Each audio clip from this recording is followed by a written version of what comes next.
Bonjour, morning brief du 26 septembre 2024. Alors, la bourse de Casa reprend des couleurs et termine sur une note positive avec un Masi donc qui aligne une hausse de 0,63%, portant ses gains annuels à 18,11%. Le Masi qui termine à plus de 14 282 points, soit son plus haut depuis le 29 juillet 2008.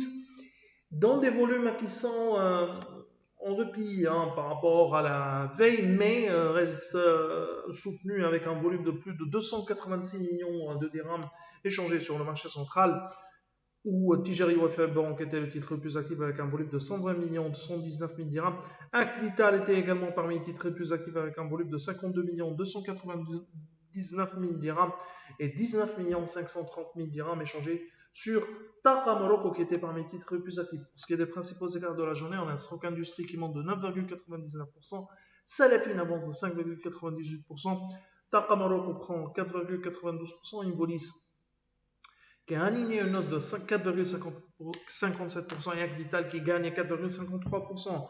Côté baisse, on a Résidence d'Al Saada qui recule de 4,37%, CIH devise de 3,29%, CFMA baisse de 2,70%, Afrique Industrie accuse un repli de 1,90% et Africa Gaz qui recule de 1,79%. Alors pour l'actualité des émetteurs, on a Africa Gaz qui a annoncé un résultat net du groupe, un résultat net consolidé, en légère hausse de 1% à 352 900 000 dirhams pour un résultat opérationnel en progression, en légère progression également de 0,4% à 550 millions, 550,60 millions 700 000 dirhams.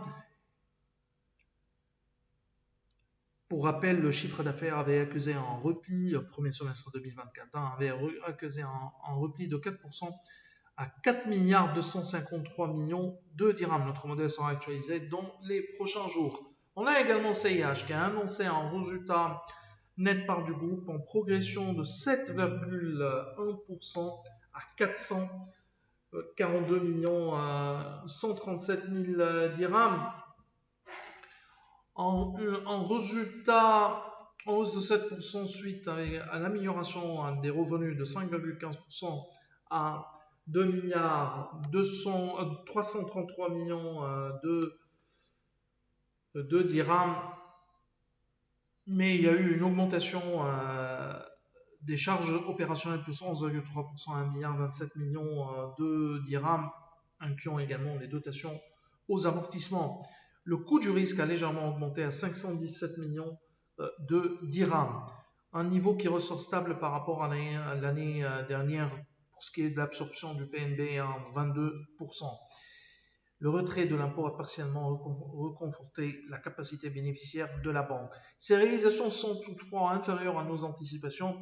Notre modèle sera révisé à la baisse en incluant un niveau de marge opérationnelle plutôt moins important par rapport à nos attentes. C'est tout ce qu'on a pour ce matin. Nous vous remercions pour votre attention. On vous donne rendez-vous pour demain matin. Au revoir à demain.